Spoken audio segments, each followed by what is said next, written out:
भारताचे सरन्यायाधीश DY चंद्रचूड साहेब निवृत्त होत आहेत। भारतातील सर्व वकील मंडळी हा दिवस खूप मोठ्या प्रमाणात साजरा करतील। त्यांच्या नावाची स्टिकर्स बनवली जातील, निकाल पत्रांची चर्चा होईल, त्यांची जी काय सार्वजनिक बोधवाक्य आहेत, निकाल पत्रातील महत्वाचे कोट्स आहेत,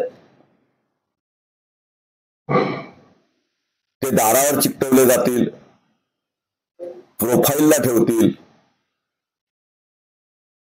पुढील 500 वर्ष रोज DY चंद्रचूड यांची आठवण निघेल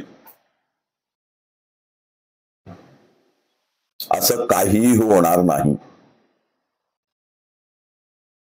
दुर्दैवाने महाराष्ट्राच्या वाट्याला खूप वर्षांनी एक मराठी न्यायाधीश भारताच्या सर्वोच्च न्यायालयाच्या सर्वोच्च पदावर सरन्यायाधीश म्हणून बसलेला होता। महाराष्ट्राला न्याय देण्याची, इतर राज्यांमध्ये असलेल्या अनेक महत्वाच्या वादांवर भाष्य करण्याची सोन्यासारखी संधी या सद्गृहस्थांनी मातीमोल केलेली आहे असं दुर्दैवाने म्हटलं जातंय। मागील आठवडाभराची समाज माध्यमे बघितली, निरंजन टकले यांच्यासारख्यांचं विश्लेषण बघितलं, सडेतोड प्रश्नोत्तर बघितली, तर सरन्यायाधीशांनी या पदाला न्याय दिला असं म्हणता येणार नाही। असं जर सर्वसामान्य जनतेने म्हटलं तर ते चुकीचं होणार नाही। तुमची कौटुंबिक स्थिती काय, तुम्ही कोणाला दत्तक घेतलं, सरन्यायाधीश म्हणून या बातम्या महत्वाच्या नाहीत। जेव्हा रात्री बेरात्री कोर्ट उघडली जातात, एखादं प्रकरण कोर्ट कामकाजाच्या वेळेनंतर सुद्धा सुनावलं जातं, तेव्हा तुमचं कौतुकच केलं पाहिजे। परंतु त्याच वेळेला महाराष्ट्र विधानसभेच्या बाबतीत, महाराष्ट्र राजकीय पेच प्रसंगाच्या बाबतीत जे काही कालहरण झालं ते अक्षम्य आहे। याची चर्चा कोण करणार? मनात आणलं असतं तर कायद्याला बगल देऊन हे प्रकरण योग्य प्रकारे आयरडीवर घेता आलं असतं। सुनावणी झाली नाही असं कोणी बोलणार नाही। मेहरबान कोर्टाचा अवमान नकोय म्हणून फारशी कोणी चर्चाही करणार नाही। परंतु निवृत्तीच्या पत्रावर एकदा सही केल्यानंतर तुम्ही मानत असलेल्या गणपती बाप्पांसमोर जाऊन बसा, तुम्ही मानत असलेल्या गावदेवी समोर, कुलस्वामी जवळ जाऊन बसा, ज्यांच्या पुढे तुम्ही निकाल पत्र ठेवून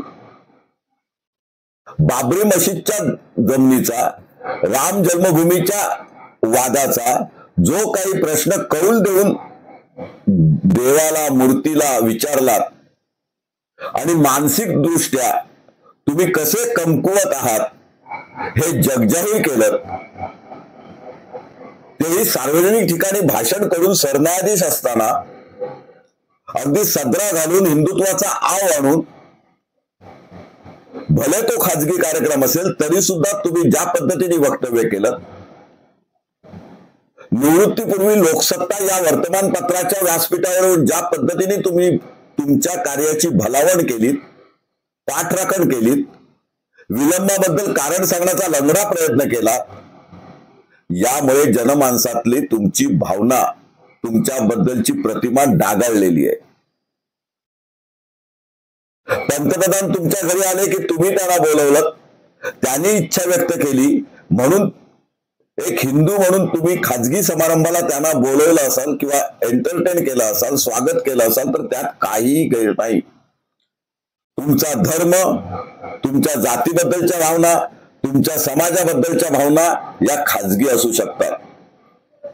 जनतेने त्याच्यात डोकवण्यासारखं काही नाही जोपर्यंत तुमचा न्याय निष्पृह आहे जोपर्यंत या सर्व खाजगी भेटींचा, राजकारणातील नेते मंडळींच्या मांडी लावून बसण्याचा, समारंभात मिळवण्याचा कोणताही परिणाम तुमच्या न्याय निर्णयावर होत नाही तोपर्यंत कोणाला काही बोलायची आवश्यकता नाही.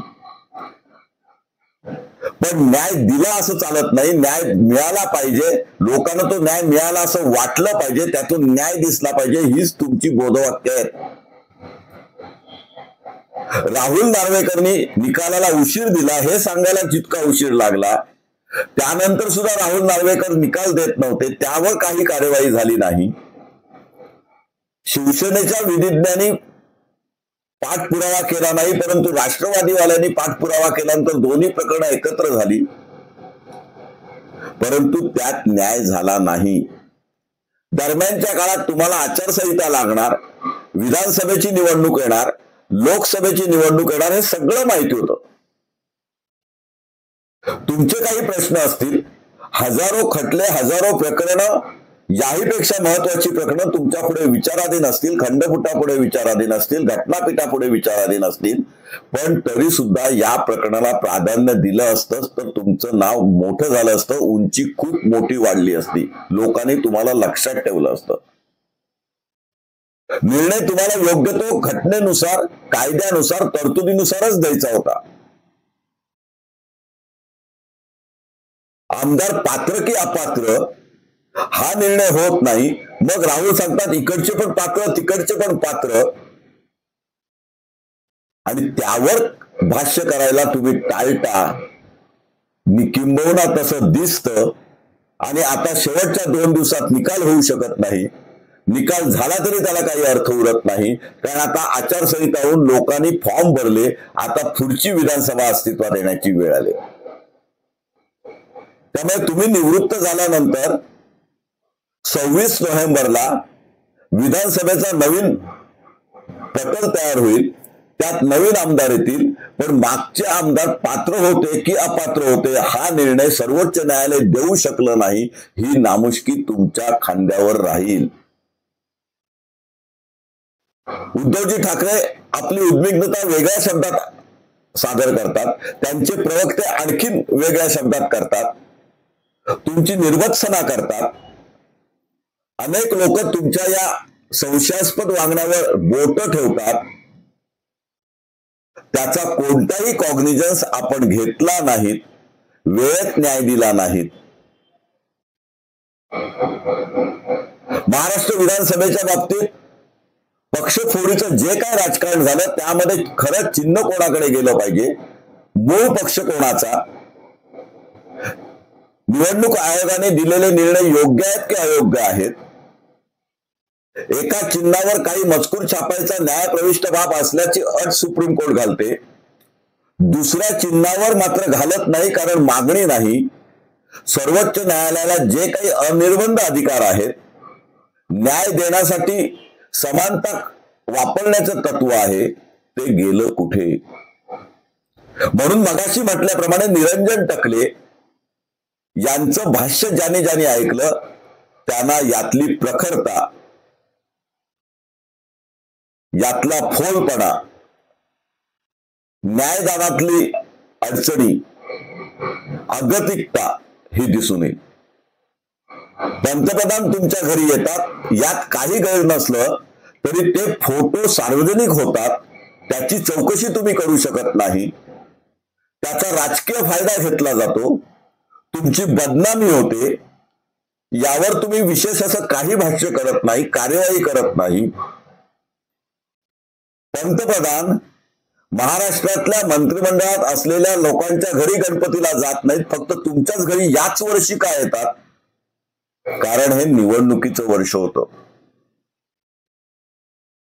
काही सुप्त इच्छा असू शकतात, काही सुप्त हेतू असू शकतो, तो तुमच्यासारख्या माणसाने ओळखला नाही, आणि नंतर तुम्ही सार्वजनिक भाष्य करून न्यायदानाबद्दल, न्यायदानाच्या प्रक्रियेच्या अडचणीबद्दल सांगता. न्यायदानाच्या सुविधाबद्दल राजकीय व्यक्तींना भेटावंच लागतं, मुख्यमंत्र्यांना भेटावं लागतं, हायकोर्ट जस्टिस म्हणून त्यांची सुद्धा ही कामं आहेत. यातून आपण काय मेसेज देतोय? तालुकाचा न्यायाधीश, जिल्ह्याचा न्यायाधीश एखाद्या वकिलाच्या घरी मयत झालं तरी सुद्धा जात नाही, सत्यनारायण असेल तरी सुद्धा जात नाही, अगदी पुस्तक प्रकाशनाला सुद्धा जात नाही, सार्वजनिक ठिकाणी जाण्याचं टाळतो, एवढी पथ्य पाळतो कारण त्याच्यावर हायकोर्टची नजर असते. हायकोर्टचे जज सुद्धा काही वेळेला अनेक अशा प्रकारची पथ्य पाणी पाळतात, जनतेत सामील होत नाहीत, राजकीय पटलावर येत नाहीत, राजकीय व्यक्तींकडे जात नाहीत, समारंभात प्रोटोकॉल पाळला जातो. मग सर्वोच्च न्यायालयाने तो का पाळायचा नाही? सर्वोच्च न्यायालयाचे न्यायमूर्ती पत्रकार परिषद घेतात, जाहीररित्या टिप्पणी करतात, वर्तमानपत्रात प्रसार माध्यमात बोलतात, निवृत्त झाल्यावर राज्यसभेवर जातात. त्यांच्या कार्यकाळात त्यांनी दिलेले निर्णय का चौकशीला गेले नाहीत? आणि हा मेसेज लोकशाही, न्याय व्यवस्था, राजकारण या सर्वांवर संशय घेणारा असू शकत नाही का?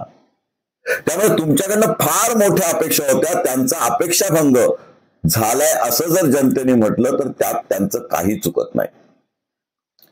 न्याय व्यवस्थेतील विलंब यावर तुम्ही अनेक कारणं सांगता, ती योग्यही असतील. न्यायदानात शनिवार रविवारी सुद्धा तुम्हाला काम करावं लागतं, लोक न्यायालयासाठी जावं लागतं, न्यायाधीश सतत बिझी असतात. 7 आठवड्याच्या सुट्टीमध्ये सुद्धा त्यांना पेंडिंग प्रकरण निर्णय करायला लागतात, त्यामुळे त्यांना स्वतःचं आयुष्य राहत नाही. अशी मल्लीनाथी करून दुबळी बाजू मांडण्यापेक्षा जो काही निधी न्यायालयात आलेला आहे त्याचं आधुनिकीकरण करून जास्तीत जास्त वेगात पण योग्य पद्धतीने समायोजित आणि दोन्हीकडे तागडीक समान ठेवून न्यायदानाचा विचार करून जो काय तुम्हाला सुचतोय तो न्यायदान का होत नाही? तुम्ही यावर भाष्य केलं ते सामान्य जनतेला पटत नाही, त्याचं काय करायचं? आधुनिक तंत्रज्ञानाचा वापर आणि त्याची पारदर्शकता यावर तुम्ही अनेक वेळा भाष्य केले. तुमचे सर्वच न्यायनिर्णय चुकले असं कोणीही म्हणणार नाही. तुम्ही महत्वाचे न्यायनिर्णय घेतले नाहीत असं म्हणणार नाही. तुम्ही कामात आळशीपणा केलात असं म्हणणार नाही, परंतु तरी सुद्धा संशयाला जागा राहिली असं वर्तन तुमच्याकडून घडलं, म्हणून तुम्हाला सहसा कोणी आठवणीत ठेवेल असं म्हणत नाही. आणि आठवणीत ठेवलं तर तुम्ही सुद्धा कामचुकारपणा केलात, काही महत्वाचे निर्णय देण्याचं टाळलं, धारिष्ट दाखवलं नाहीत. तुम्ही सुद्धा कदाचित राजकीय दबावापोटी होतात, तुम्ही सुद्धा कदाचित प्रलोभनासाठी, निवृत्ती नंतरच्या नियुक्तीसाठी हा बोटचेपेपणा करत होतात असं जनता म्हणू शकते. त्यामुळे तुमचं वर्तन काय होत आहे हे महत्वाचं होतं आणि तुम्ही सुज्ञ होतात. तुम्ही जगाला अक्कल शिकवत होतात, ज्ञानामृत पाजत होतात, व्याख्यानं देत होतात. त्यामुळे तुमच्याकडून मोठ्या अपेक्षा होत्या. तुम्ही मराठी होतात, तुम्हाला वडिलांचा वारसा होता, तुमचं शिक्षणाबाबतीत खूप मोठा इतिहास किंवा दैदिप्यमान अशी कामगिरी तुमच्याकडनं झाली होती. त्यामुळे काही महत्वाचा निर्णय, काही सुमोठे निर्णय तुमच्याकडनं अपेक्षित होते. त्यामुळे हा विलंब आणि आधुनिक तंत्रज्ञान हे मुद्दे सुद्धा तुम्हाला योग्य पद्धतीने हाताळता आले असं जनतेला वाटत नाही. हा कानोसा आहे.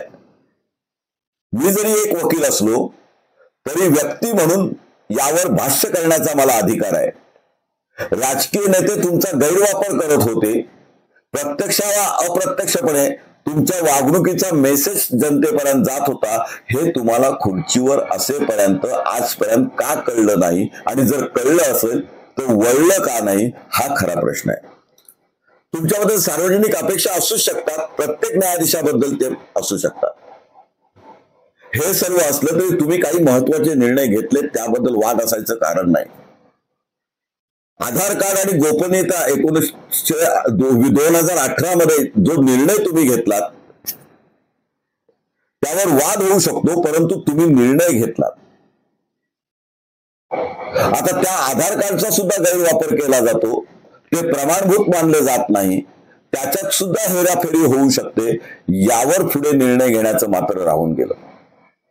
सेक्शन 377 समलैंगिकता हे तुम्ही घटनाबाह्य ठरवलं, याबद्दल सुद्धा तुमची वाहवा झाली.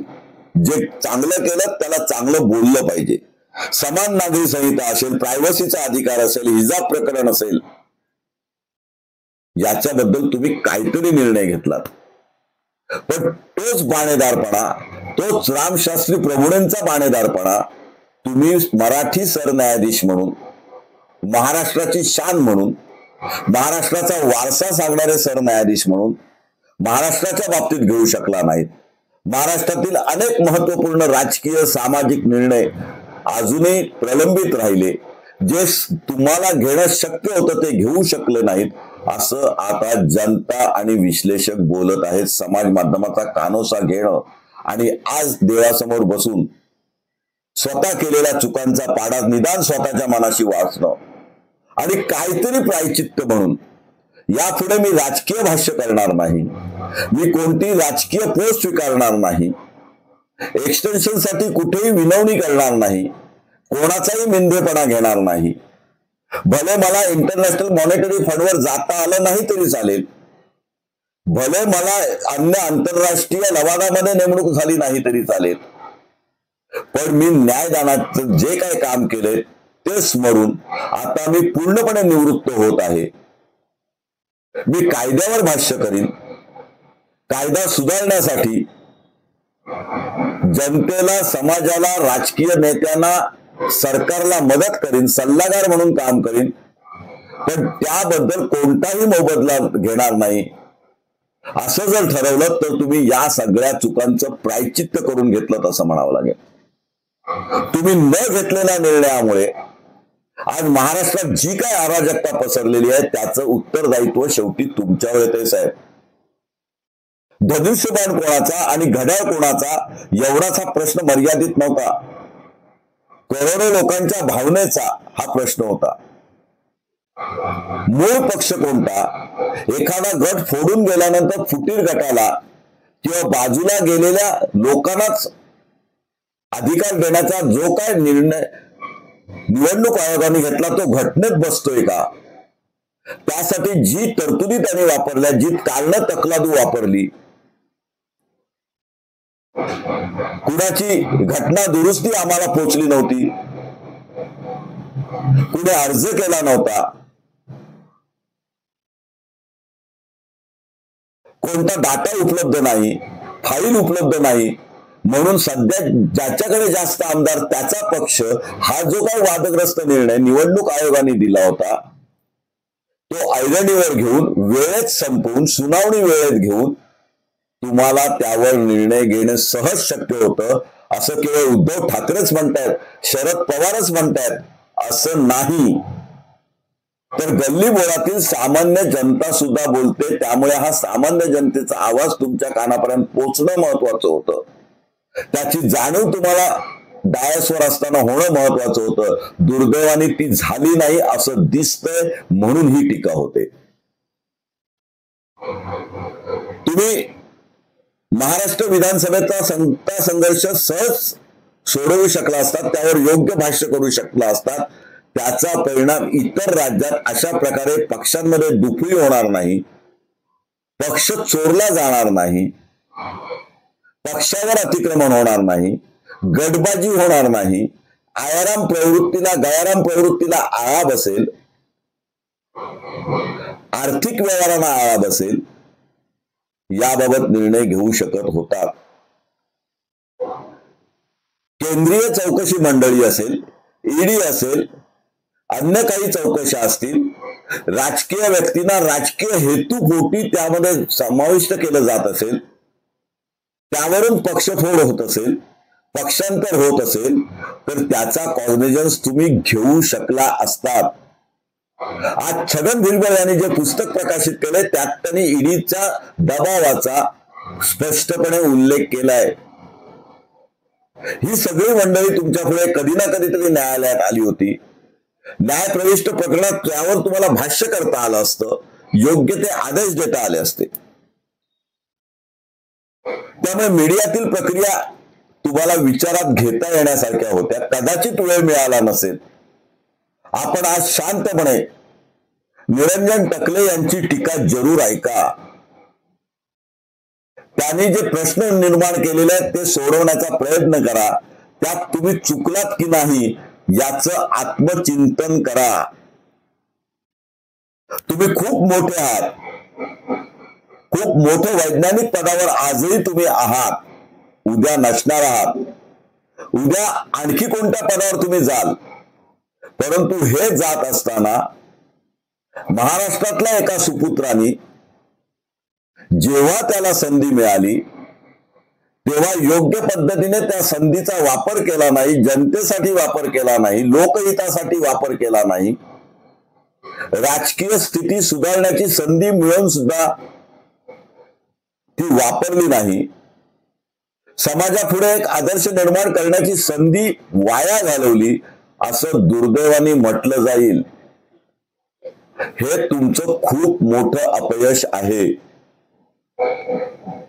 इतक्या मोठ्या कारकिर्दीमध्ये हजारो प्रकरणं तुम्ही उत्तम प्रकारे चालवली, न्यायदान उत्तम केलं, कायद्यावर उत्तम प्रकारे भाष्य केलं, अनेक वेळा कायदा बदलण्याच्या सूचना दिल्यात, अनेक वेळा पोलीस तपास, अनेक वेळा राजकीय हेतू, अनेक वेळा प्रशासकीय निर्णय, अधिकारी वर्गाचा माजुरीपणा यावर बोट ठेवलं. त्या सगळ्यावर या सगळ्या तुमच्या मागील काही महिन्यातील वक्तव्यामुळे, वागण्यामुळे, तुमच्या देहबोलीमुळे, तुम्ही न घेतलेल्या निर्णयामुळे, काही ठिकाणी गप्प बसल्यामुळे जे काय गैरसमज पसरलेले आहेत, अपप्रचार झालेला आहे, तो पुसून निघू शकत नाही. बूंद से गई ओ हौद से नहीं आती या युक्तीप्रमाणे तुम्ही सपशेल अपयशी ठरलेले आहात, बदनाम झालेले आहात. न्याय प्रक्रियेमध्ये तुम्ही आदर्श ठरू शकला नाहीत असं जनता बोलते. हा जनमताचा कानोसा आहे. हे वैयक्तिक मत असू शकत नाही. तुमच्या ज्ञानाबद्दल, तुमच्या प्रामाणिकपणाबद्दल लोक संशय घेणार नाहीत. सर्वोच्च न्यायालयाविरुद्ध बोललो, त्यांच्या न्यायदानाबद्दल बोललो तर आपल्यावर कंटेम्प्ट ऑफ कोर्ट होऊ शकतं हे जनतेला सुद्धा माहिती आहे.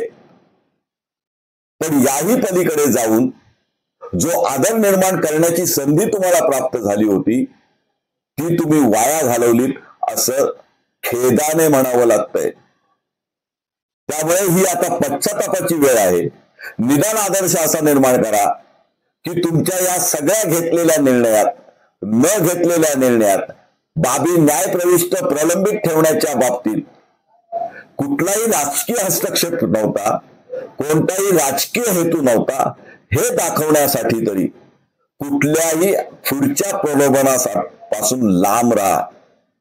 हा सल्ला नाही, हा उद्वेग नाही, ही अपेक्षा आहे. निदान आता तरी जाणवू दे भारताचे सरन्यायाधीश किंवा सर्वोच्च पदावर बसलेला न्यायाधीश हा आपल्या निवृत्तीनंतरच्या आयुष्याची बेगमी करत नाही, व्यवस्था करत नाही. पुढच्या आयुष्यासाठी, पुढच्या संधीसाठी काही निर्णय घेत नाही किंवा काही निर्णय राजकीय हेतूने घेतो, राजकीय प्रलोभनाखाली घेतो, कुणाशी संगनमत करत नाही. हे दिसू दे. तुमच्या काही प्रकरणात अर्धवट न्याय दिसला, मग ते राफेलचं प्रकरण असेल किंवा अन्य कोणतं प्रकरण असेल, अन्य काही राजकीय हेतू असतील, त्यामध्ये तुम्ही पूर्ण न्याय दिला नाही, न्याय झाल्यासारखा वाटला नाही असं जर लोक बोलतात तर तो दोष तुमच्याकडे सुद्धा जातो. न्यायदानात साधनं कमी आहेत, न्यायाधीश कमी आहेत, आयुध कमी आहेत. न्यायदान हे टीकेचं एक साधन झालेलं आहे असं गळा काढण्यात काही अर्थ नाही. न्यायालयावर जेवढा खर्च होतो, न्यायालयाला जेवढा फॅसिलिटी, सोयी सवलती मिळतात, न्यायालयाबद्दल आजही जेवढा आदर आहे तेवढा अन्य आधारस्तंभाबद्दल नाही. आजही लोक न्यायालयावर विश्वास ठेवून आहेत. त्याचा विश्वासघात होऊ नये, लोकांच्या मनातला विश्वास कमी होऊ नये म्हणून निवृत्तीनंतरचं आयुष्य एक प्रायचित्त म्हणून तुम्ही न्यायदानाची प्रक्रिया सुधारण्यासाठी विशेष मेहनत घ्याल अशीच अपेक्षा करतो. तुमच्या निवृत्तीनंतरच्या काळाला शुभेच्छा देतो. आज आपण इथेच थांबूया. जय हिंद, जय महाराष्ट्र.